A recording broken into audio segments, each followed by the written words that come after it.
በስመ ስላሴ በስመ አብ ወወልድ ወመንፈስ ቅዱስ አሃዱ አምላክ አሜን። ሰላም እግዚአብሔር አምላክ ምስኩላትኩም ይኹን። ስድራ እግዚአብሔር አምላክ ከመይ ውዒልኩም? አነ እግዚአብሔር ይመስገን ክብሪ ይስፋሕ መድኃኔ ዓለም አቦይ ከምቲ ኣነ ጽቡቕ ዝወዓልኩ ድማ ጽቡቕ ውዒልኩም ክትኮኑ ናይ ኩሉ ግዜ ተስፋይን ትምኒተይን እዩ አሜን። ስንክሳር ዘወርሃ ጥሪ ዕለት 16 ኪዳነ ምሕረት ኪዳነ ቃላ ስንክሳር ድሰምዕ ዘንብብ ፍቕሪ ጎይታ ኣብ ልቡ ይዕንብብ ሓለዋን ጸሎትን ተራዳእነትን ናይ ቅዱሳን ድማ ይረክብ። ዝክረ ጻድቅ ለዓለም ይሄሉ ዝኽሪ ናይ ጻድቅ ንዓለም ይዝነብር። ካብ ኩሉ ክፉኡ ዘበለ ክድሕኑ ንቅዱሳን ተማሕፀኑ አሜን። በስመ አብ ወወልድ ወመንፈስ ቅዱስ አሃዱ አምላክ አሜን። እመብርሃን አደይ ወላዲት አምላክ ልሳን አንደበት ኩነኒ 16 ጥሪ ቅዱስ ፊላታኦስ ሰማዕት። በዛ መዓልቲ እዚኣ ትርጓሜኡ መፍቀሬ ገብረ እግዚአብሔር ዝኾነ ቅዱስ ፊላታኦስ ብሰማዕትነት ዓረፈ። እዚ ቅዱስ ድማ ካብ ወገን ናይ አንጾኪያ ሰባት እዩ። ወለዱ ድማ መረግድ ዝበሃል ብዕራይ የምልኹ ነበሩ እሞ ዝበሰለን ብናይ ሰሊጥን ቅብኣትን መዓርን ዝተለውሰን ስርናይ ድማ ይምግብዎ። ኩሉ ግዜ ከዓ ዝኸበረ ናይ ጨና ቅብኣት 3 ግዜ ይቐብእዎ ነበሩ። ሜስ እውን የስትይዎ ነበሩ። ንኽረምትን ንሓጋይን ድማ መሕደሪ ኣለዎ። ኣብ ክሳዱ እውን ናይ ወርቂ ሳንጅርን ድርን ኣለዎ። እዚ ቅዱስ ፊላታኦስ ድማ ትርኢቱ ብጣዕሚ ዝጸበቐ እዩ። ወዲ 10 ዓመት ምስ ኮኖ ድማ ወለዱ ነቲ ብዕራይ ንኽሰግድ ተናገርዎ እሞ ህፃን ፊላታኦስ ግን ንቃሎም ኣይሰምዐን። ንሳቶም እውን ንዕኡ ካብ ምፍታዎም ዝተለዓለ ክሕዝንዎ ስለ ዘይደለዩ ኣየገደድዎን እሞ ኣብቲ ግዜ ግን ቅዱስ ፊላታኦስ ገና ንጎይታናን ኣምላኽናን ኢየሱስ ክርስቶስ ኣይፈለጦን ነበረ። ፀሓይ ድማ ኣምላኽ ይመስሎ ነበረ። ኣብ ቅድሚ ፀሓይ ቆይሙ ከዓ ኣንታ ፀሓይ ኣምላኽ እንተኮይንካ ንኽተረድአኒ እልምነካ ኣለኹ በሎ። ኣብዚ ግዜ ድማ ካብ ላዕሊ ከምዚ ዝብል ቃል ናብኡ መፀ።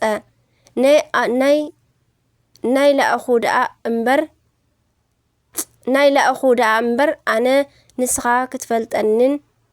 ክትፈልጦን ስለ እቲ ዝኸበረ ስሙ ደምካ ምእንቲ ክፈስስ ዝግበአካን ኣምላኽ ኣይኮንኩን ዝብል ድምፂ መጻሉ። እዚ ምስ ሰምዐ ድማ ናይ ህፃን ፊላታኦስ ልቡ ጸንዐ። ኣብታ ሰዓት ድማ ሓደ መልኣኽ ተለኣኸሉ እሞ ናይ ኣምላኽ ምስጢር ኩሉ ኣረድኦ። ነቲ ዝነገሮ ምእንቲ ከስተውዕሎ ድማ ንልቡ ከፈተሉ። መልኣኽ እግዚአብሔር ድማ ዓለም ካብ ምፍጣር ጀሚሩ ክሳብ ናይ ክብሪ በዓል ቤት መድሓኒናን ኣምላኽናን ኢየሱስ ክርስቶስ ሰብ ዝኾነሉ ዘመን ዘሎ ናይ ሃይማኖት ምስጢር ኩሉ መሃሮ። ብመንፈሱ ድማ ብጣዕሚ ተሓጎሰ። ካብዚ ግዜ እዚ ጀሚሩ ድማ ወትሩ ኣብዚሑ ዝጸውምን ዝጽልን ዝሰግድን ኮነ። ብዘይካ ጥርሑ እንጀራን ጨውን ምንም ዘይበልዕ ኮነ። ንድኻታትን ንዝተጸገሙን እውን ምጽዋት ይህብ ነበረ። ድሕሪ ዓመት ድማ ወለዱ ናዕርኽቲ ወዶም ምሳሕ ቀረቡ እሞ ቅድሚኡ ግን እንተበልዑን እንተሰተዩን ነቲ ብዕራይ ዕጣን ክዕርግ ደለዩ። ህፃን ፊላታኦስ ከዓ ኣብ ቅድሚ እቲ ብዕራይ ቆይሙ ኩሎም ሰባት ዘምልኹኻ ብሓቂ ንስኻ ኣምላኽ ዲኻ ኢሉ ሓተቶ እሞ ሽዑ ካብቲ እቲ ብዕራይ ሰይጣን ኣብ ልዕለይ ሓዲሩ ንሰባት ከስሕት ደኣ እምበር ገበረ እምበር ኣነ ኣምላኽ ኣይኮንኩን ዝብል ቃል ወፀ እሞ እዚ ኢሉ ድማ እቲ ብዕራይ ተንስአ እሞ ንወለዱ ቅዱስ ፊላታኦስ ብኣቕርንቱ ወጊኡ ቀተሎም። ቅዱስ ፊላታኦስ ድማ ነቲ ብዕራይ ንኽቐትልዎን ክሳብ ሓሙኽሽቲ ዝኸውን ብእሳት ከውዒዎን ብንፋስ ክብትንዎን ንኣገልገልቱ ኣዘዞም። ኣብ ድስቲ ወለዱ ኣብ ክንዲ ወለዱ ድማ ወዲቖም ነበሩ። ኣብቲ ግዜ ማለት እዩ እግዚአብሔር ጸጋኡ ሂብዎ እዩ እሞ ኣብ ልዕሊ ኣብ ድንቲ ወለዱ ጸለየ እሞ ነፍሶም ተመሊሳ ድማ ኣብቲ ግዜ ካብ ሞት ተንስኡ። ኣብ ውሽጢ ሲኦል ካብ ዘለው ስቃያት ከም ዝረኣዩ እውን ነገርዎም። ብድሕሪ እዚ ድማ ቅዱስ ፊላታኦስ ወለዱን ድማ ብስም ኣብን ወልድን መንፈስ ቅዱስን ጥምቀት ክርስትና ተጠመቑ። ናይ ፈውሲ ጸጋ ተዋሂብዎ ድማ ንሕሙማን ብጸሎቱ ዝፍውሶም ኮነ።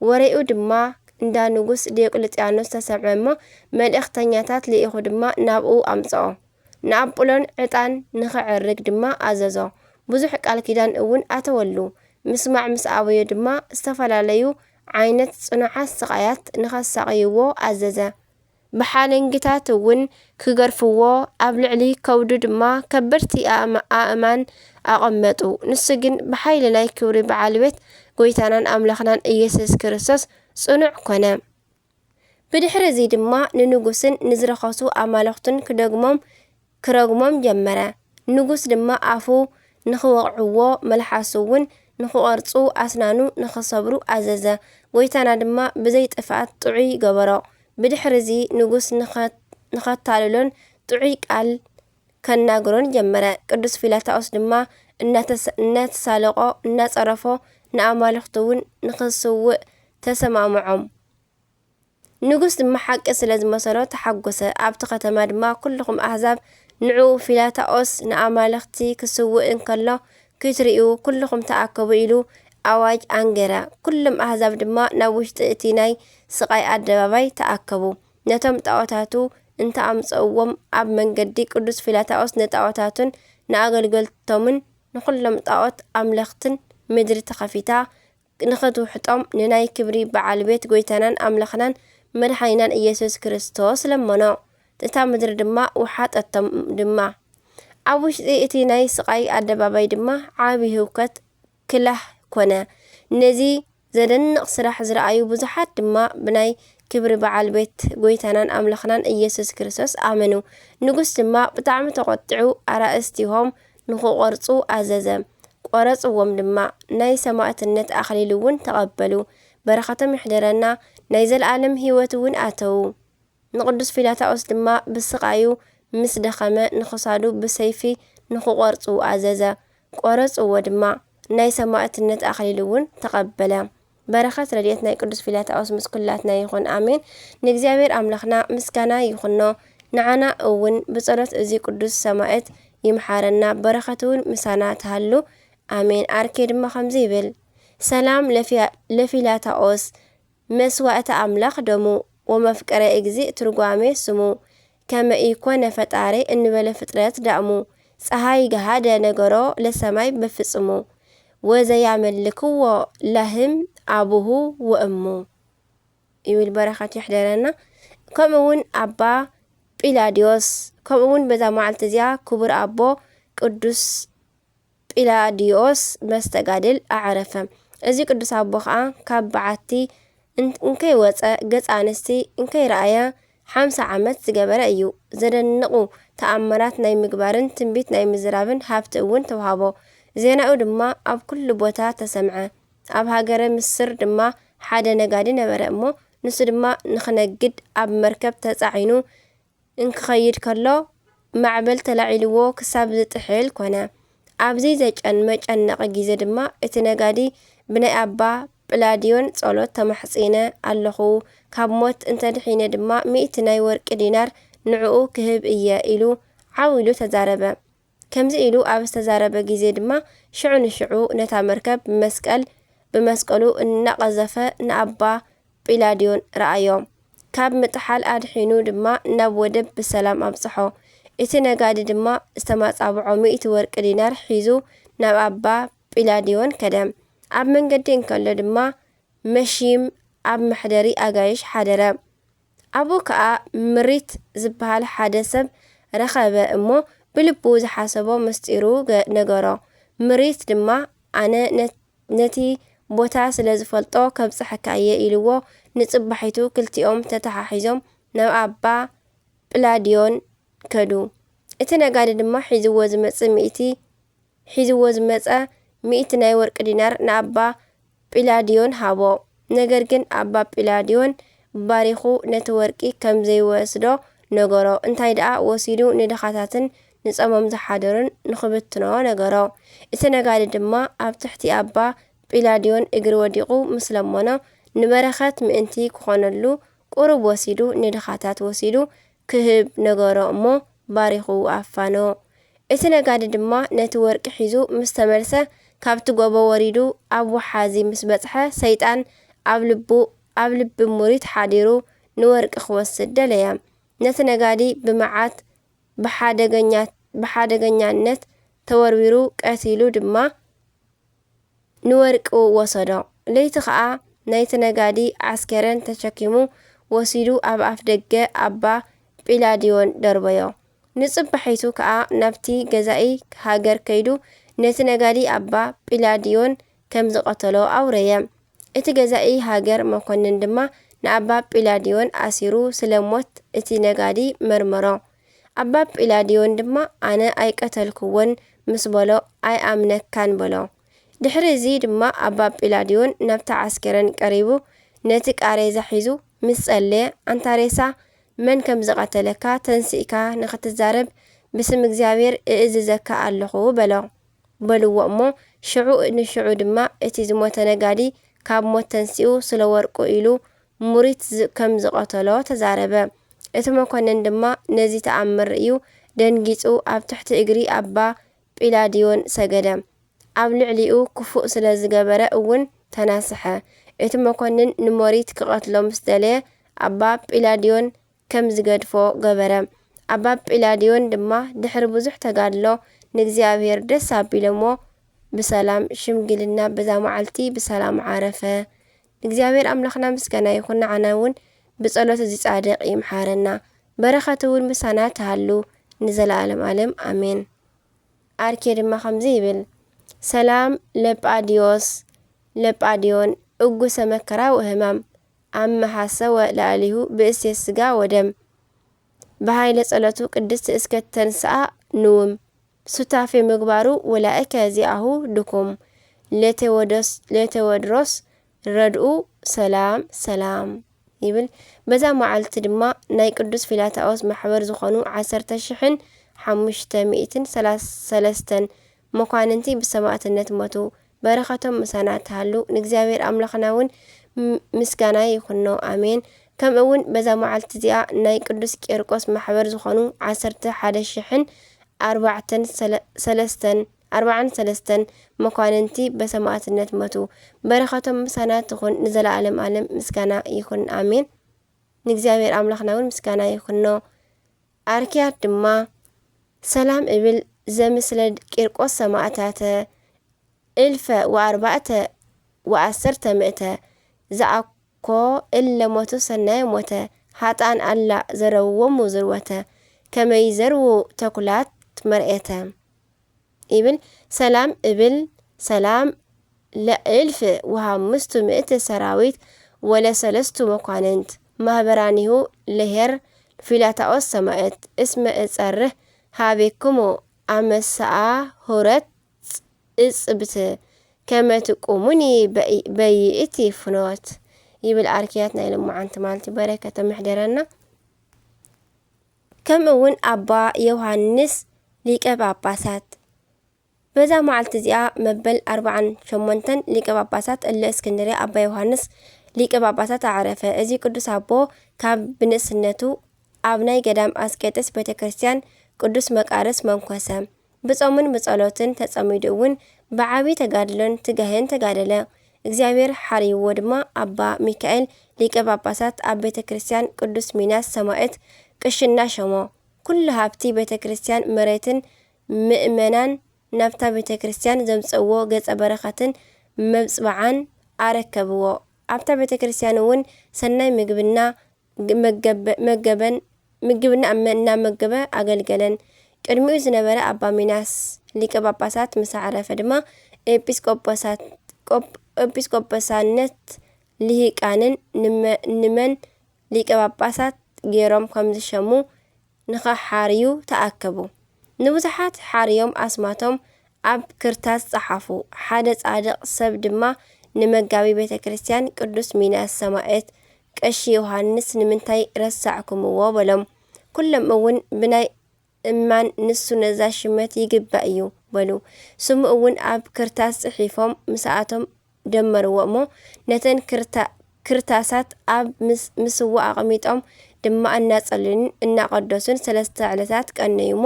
ብድሕሪ እዚ ድማ ሓደ ህፃን ኣምፂኡ ሓደ ክርታስ ንኸንዕል እውን ኣዘዝዎ። ናይዚ ቅዱስ አቦ ስም ንዝሓዘት ክርታስ አልዓለ። ርእዮም ድማ መሊሶም ናብቶም ክርታሳት ሓወስዋ። ካልእ ህፃን ኣምፂኦም እውን ዳግም ነታ ክርታስ እዚኣ አልዓለም። ርእዮም ድማ ከምቲ ኣቐዲሞም ዝገበርዎ መሊሶም ናብቶም ክርታሳት ሓዋወስዋ። ንሳልሳይ ግዜ ሳልሳይ ህፃን እውን ኣምፂኡ እሞ ንሱ እውን ነዛ ስም ኣባ ዮሃንስ ዝሓዘት ክርታስ አልዓላ። እግዚኣብሔር ከም ዝሓረዮ እውን ተረድኡ እሞ ብድሕሪ እዚ ብዘይፍቃዱ ሒዞም ሊቀ ጳጳሳት እስክንድርያ ገይሮም ሸምዎ። ምስ ተሸመ እውን ንህዝቡ ከም ኣተሓላልዋ ሃዋርያት ሓለዎም። መጻሕፍቲ እግዚኣብሔር የንብበሎም ብሰናይ ምግባርን ብቕንዕቲ ሃይማኖትን ዘጽንዖም ኮነ። ንዝተጸገመ ሰብ ኩሉ ራህራህን ርህሩህን ምጽዋት ዘበዝሕን ኮነ። ኣብ ዘመኑ እውን ዋጋ 1 ኪሎ ስርናይ 2 ዲናር ወርቂ ክሳዕ ዝመጽእ ኣብ ሃገረ ግብጽ ዓብዪ ረሃብ ኮነ። ድኻታትን ዝተጸገሙን ካብ ህዝቢ እውን ብዙሓትን ኣብ ኣፍ ደገ ገዛኡ ይእከቡ ነበሩ። ንረድኡ ማርቆስ ኣብ ልዕሊ ኩሉ ሃብቲ ቤተ ክርስቲያን ሸሞሞ። ጎይታና መዓቱ ካብ ልዕሊ ሰባት ክሳዕ ዘወግደሉ ግዜ ድማ ንግሆን ምሸትን ንዝተጸገሙ ዝህቦም ኮነ። ምእንቲ እዚ እውን ዮሃንስ መሓሪ ራህራሂ ተባሃለ። ከምኡ እውን እዚ ኣቦ ኣብያተ ክርስቲያናት ሃነጸ። ብኩሉ ሰናይ ገይፅ እውን ኣግየፀን ነተን ቤተ ክርስቲያን። ግዜ ዕረፍቱ ምስ ቀረበ ድማ ዘዕርፈላ መዓልቲ ንካህናት ነገሮም። ከምዚ እውን በሎም ኣነ ጥሪ 16 ተወለድኩ፣ ብኣ እውን ሊቀ ጳጳሳት ኮይነ ተሸምኩ። ኣብኡ እውን በዛ መዓልቲ ከምኡ እውን በዛ መዓልቲ እየ ክዓርፍ በሎም። እዚ ምስ በሎም ኤጲስቆጶሳት ክበኸዩ ኦ ኣቦና ብድሕሪኻ ሊቀ ጳጳሳት ዝሽየም መን እዩ በልዎ። ረድአይ ቀሺ ማርቆስ እዩ። ናይ ክብሪ በዓል ቤት ጎይታናን ኣምላኽናን ኢየሱስ ክርስቶስ ሓሪዎ እዩ እሞ በሎም። ጥሪ 16 ምስ ኮነ ድማ ኣብ መንበረ ሲመቱ ን23 ዓመት ምስ በጽሐ ኣዕረፈ። ኣብ ዘመኑ ድማ ብግፍዒ ኣብ ልዕሊ እስክንድርያ ዝተሸመ ዳዊት ሞተ። ካብኡ እውን ብቅድሚኡ ዝነበረ ን10 ዓመታት ኣብ ቤተ ማእሰርቲ ዝነበረ ካልእ ጊዮርጊስ ተሸመ። እዚ ኣቦ ኣባ ዮሃንስ ምስ ተሸመ ድማ ብቅድስቲ ብቕንዕቲ ሃይማኖት ተዋህዶ ዝኾነት መልእኽቲ ጸሓፈ። እዚ ጊዮርጊስ ተባሃለ ምስ ኣዕረፈ እውን ጻድቅ ሰብ ኪራኮስ ኣብ ክንድኡ ተሸመ። ንሱ እውን ናብ ኣባ ዮሃንስ መልእኽቲ ጽሒፉ ሰደደ። ንሱ እውን ተቐበሎ እሞ ናይ መልእኽቱ መልሲ እውን ሰደደሉ። ንእግዚኣብሔር ኣምላኽና ምስጋና ይኹን። ንዓና እውን ብጸሎት እዚ ቅዱስ ኣቦ ንኣቦና ይምሓረና፣ በረከቱ እውን ምሳና ተሃሉ ንዘለዓለም ዓለም ኣሜን።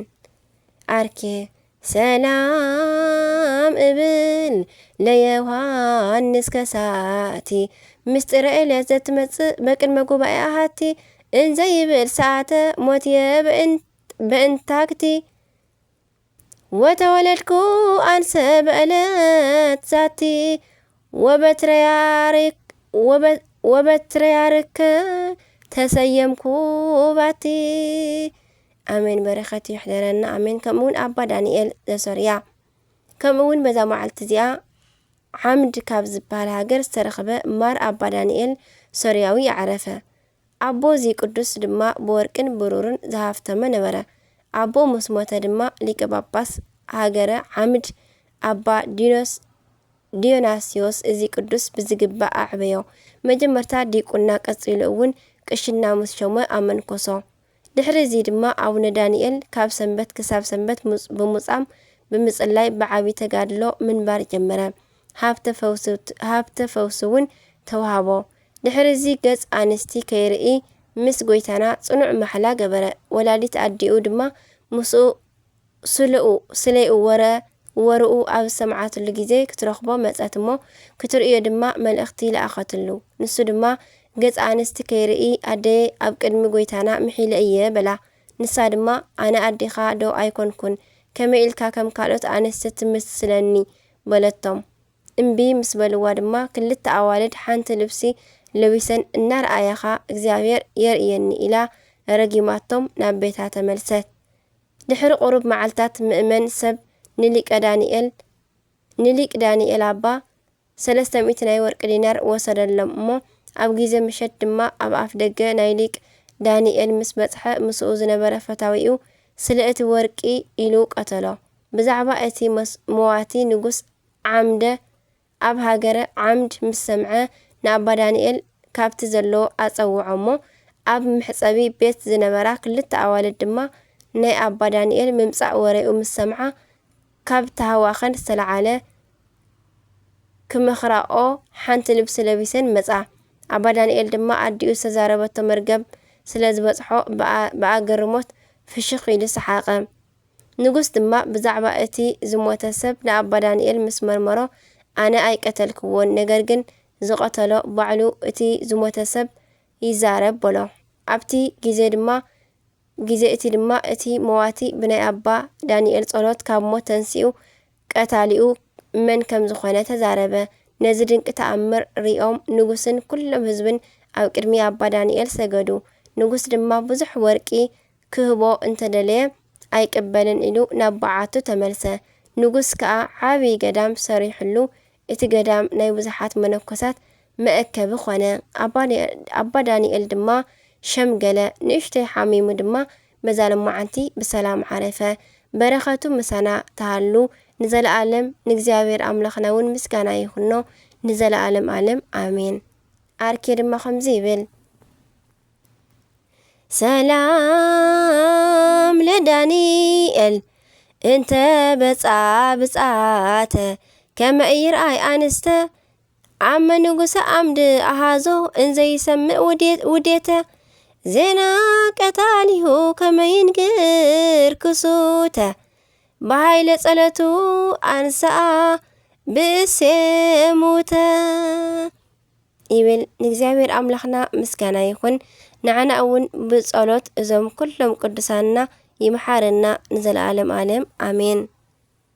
ዕለት 16 ዝኽበሩ ዓመታዊ ናይ ቅዱሳን በዓላት ድማ ቅዱስ ፊላታኦስ ሰማዕት፣ ኣባ ጲላዲዮስ ገዳማዊ፣ ማር ዳንኤል ሶርያዊ፣ ኣባ ዮሃንስ መሓሪ ሊቀ ጳጳሳት፣ 11,004 ሰማዕታት ናይ ቅዱስ ቂርቆስ ማሕበር፣ 11,503 ናይ ቅዱስ ፊላታኦስ ማሕበር፣ ኣባ ጽህማ ካብ 9 ቅዱሳን ሓደ ዝኾኑ።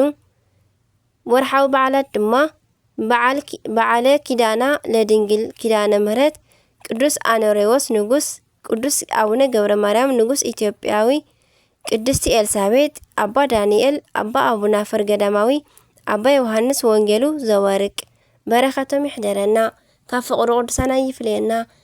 ካብ ኣነበባ ካብ ዜማ ኩሉ ዘንጠብኮ ዘጉደልክዎ ድማ ብኣፈ ቅዱሳን ትጓን መላእክቲ ተሃረመለይ ኣሜን። ኣቡነ ዘበሰማያት ይትቀደስ ስምከ ትምጻእ መንግስትከ ወይኩን ፈቃድከ በከመ በሰማይ ከማሁ በምድር ሲሳየነ ዘለለ ዕለትነ ሀበነ ዮም ህድግ ለነ አበሳነ ወጌጋየነ ከመ ንሕነኒ ንህድግ ለዘአበሰረነ ኢታብአነ እግዚኦ ሙሰት አላት ነነ ወባልሃነ ኩሉ እኩይ ኩሉ እኩይ ኩሉ እስመ ዚአከ እቲ መንግስት